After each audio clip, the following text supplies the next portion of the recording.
Hey guys, welcome to the video. Salt here. Today we're going to be going over the Archgun the Imperator Vandal. But before we start, let's go over our commenter board. The first commenter and the top commenter of the last video was BloodRaven6413. And then our recent channel supporters here are Elite Reverser, Whoop-De-Wham, and Nice Bear. Thank you so much for your support. Unique and interesting things about the Imperator Vandal is not much really. It doesn't really have anything unique about it or any unique traits. It does have a innate 1.2 punch through if you want to consider that a unique thing. There are a lot of other art guns that have innate punch through though. That's still nice to have. This is also the Vandal version of the Imperator. The Vandal version will be the better version of the Imperator. It's better in all of the stats. Now, the Vandal version does have a spool up to its shooting, whereas the regular Imperator doesn't have a spool up. It just automatically starts firing. But that spool up is almost unnoticeable because this already shoots really quickly. So you probably wouldn't even know that this has a spool up if I didn't say that. Now let's go over the mods. We have Primed Rubedo Lined Barrel for 187% damage, Prime Deadly Efficiency for 220% damage for 17 seconds when we reload from empty. Now it's very important to know that for Primed Deadly Efficiency to actually proc, you need to be reloading the weapon. And when you're in Archwing or in Necromech, you don't technically reload. So in Archwing and Necromech, this will not proc. This will only work and it will only proc when you're using this weapon as a heavy weapon. So you're in your Warframe and you're just pulling it out as a heavy weapon. In that case, Prime Deadly Efficiency is the best mod in this slot. But in Necromech and Archwing, instead of Prime Deadly Efficiency, consider using Magnetized Cycle. This gives you 30% fire rate. You don't really need the fire rate here. This already has a crazy fire rate, but it also gives you plus 60 magnetic, which is kind of okay for the weapon. The weapon doesn't have great status chance, but it's an okay option for over Prime Deadly Efficiency if you're going for an Archwing or Necromech build. Now, the best option would be a Riven. If you have a Riven, then that would obviously be the replacement over Prime Deadly Efficiency. But again, for a heavy weapons build in your Warframe, stick with Prime Deadly Efficiency. Next, we have Prime Dual Rounds for 110% multi-shot, Hollowed Bullets for 80% critical damage, Critical Focus for plus 60% critical chance and damage when aiming. In the next two slots, we're going to be making Corrosive. So it's going to be Contamination Casing, which is the 60/60 Toxic mod, and Charge Bullets for the 60/60 Electric, and that's going to make Corrosive. And then in the last slot here, we're going to be going for the 60/60 Cold mod of Hypothermic Shell. So we have a Corrosive Cold build. In the first Arcane slot, we're going to be using Primary Frostbite. This is going to give us critical damage and multi-shot. It's going to be stacking up to 40 times. And then in the secondary Arcane slot, we're going to be going for Secondary Enervate. This is going to take care of all of our critical chance needs for us. We don't have to actually have critical chance mods on the build. This is how you build out the Archgun, the Imperator Vandal. I hope you guys liked it, and if you did, consider leaving a like and subscribing for future content. So now we'll have a 5-minute gameplay portion showcasing the weapon, and when that's done, we'll come back to the Orbiter and we'll give it its final score and rank. So I'll see you guys again after the gameplay. Alrighty, we're about to start this 5-minute gameplay portion up here on the Imperator Vandal. We're going to showcase this weapon. Now I am going to be using Protea's Dispensary once in a while just to make sure my heavy weapons ammo is topped off. Normally that's not how you use art guns. Normally you're just going to whip them out, get some heavy burst DPS out of them, and eventually you run out of ammo and they'll go away. There are some tricks you can do though to keep your heavy weapons out all the time. Protea's Dispensary is one of them. I think Lavos has some kind of a heavy weapons build you can make where he can just have a heavy weapon out all the time. And a few of the commenters in the last few videos actually had really good suggestions about one of the Kubros. I can't remember which one it is. I want to say maybe it was the Sahasa Kubro, but it's the one that has the augment for it called Dig, and that will dig up apparently heavy weapons ammo. I didn't know that he actually picked up heavy weapons ammo. So that's probably an easier way to keep your heavy weapon out all the time that you don't really have to like mess with your subsumes or anything for. So just consider those ways. And if you don't want to consider them, then that's okay too, right? Just pulling your heavy weapon out for some heavy burst DPS is an okay thing to do.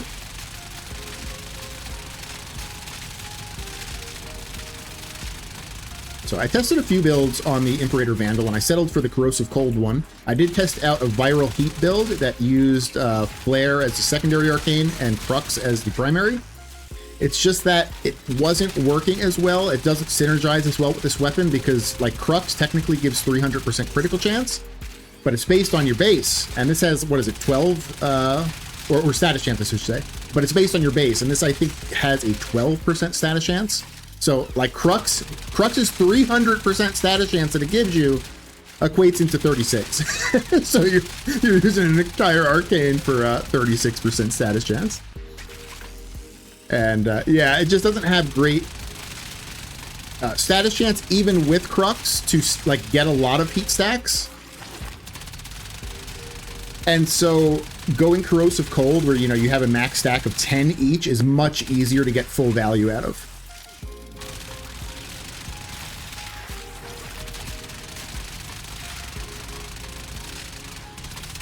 The Viral Heat build, though, is still pretty good. It's still, like, pretty damn close to the strength of the Corrosive Cold build. It's just that the Corrosive Cold build will eke it out on most content in the game. I think if you were to test it up against each other on Orokin specifically, I think maybe the Viral Heat would probably win, and that's just because Orokin enemies take 50% more damage versus Viral. But besides, you know, those specific enemy types, Corrosive Cold will eke it out.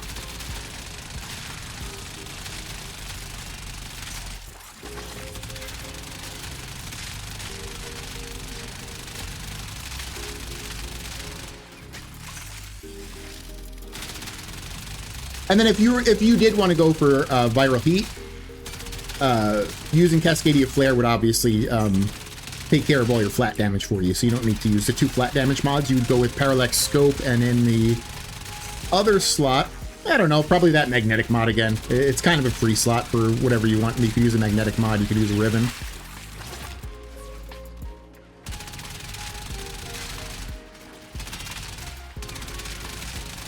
I've been a little sick for the past like week and a half, so I apologize for the light videos.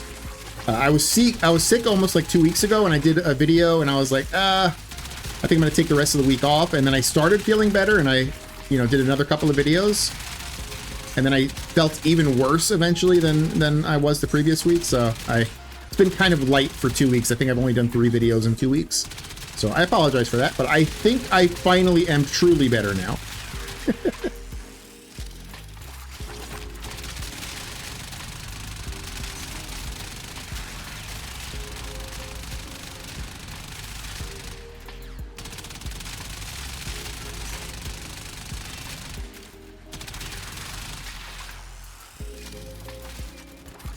I was really, in my testing, I was really surprised how well this does against the Acolyte. Because I was like, well, it's just like a little, like, assault rifle. I mean, a strong assault rifle, right? It's like a machine gun, really, but it's like it's a automatic weapon. It's probably going to be, like, pretty average versus the Acolyte. It's actually does pretty well. I wouldn't say it's S tier versus the Acolyte, but it's better than I thought it was going to do.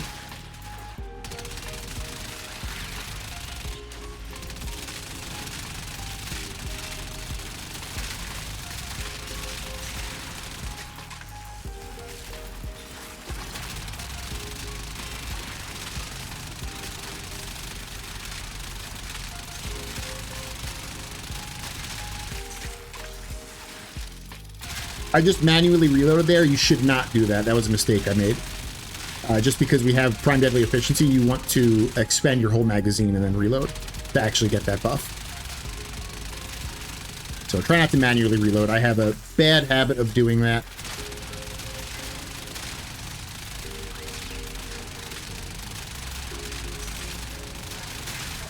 All right, so we got some Thoraxes here. Get these guys down.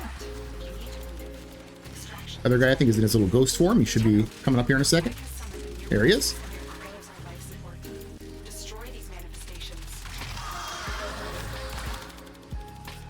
All right, let's check what our 5... Okay, here we go, Torment. I was afraid we weren't going to get an Acolyte here. So our 5-minute number is 465, and then let's kill this Acolyte here.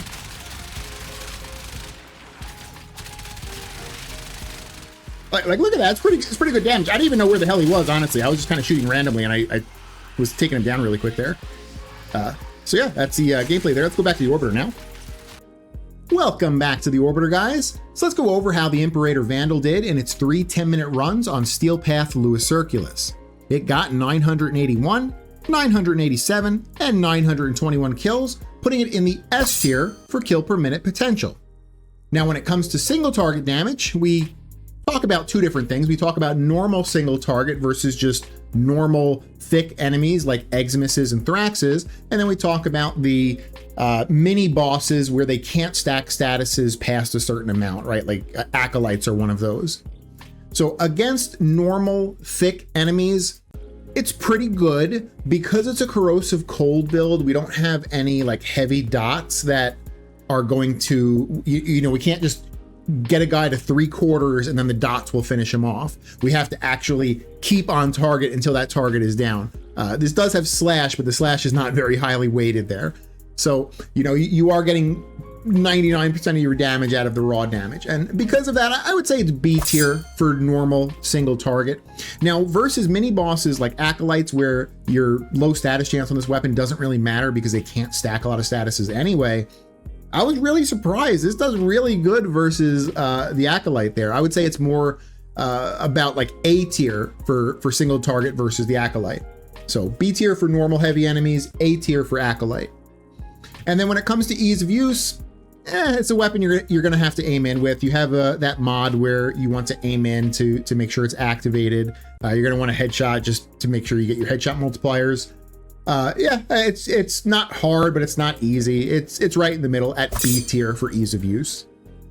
So that's my take on the weapon. Tell me what you guys think. Again, thank you so much for watching, and I hope you guys have an amazing day. All right, bye.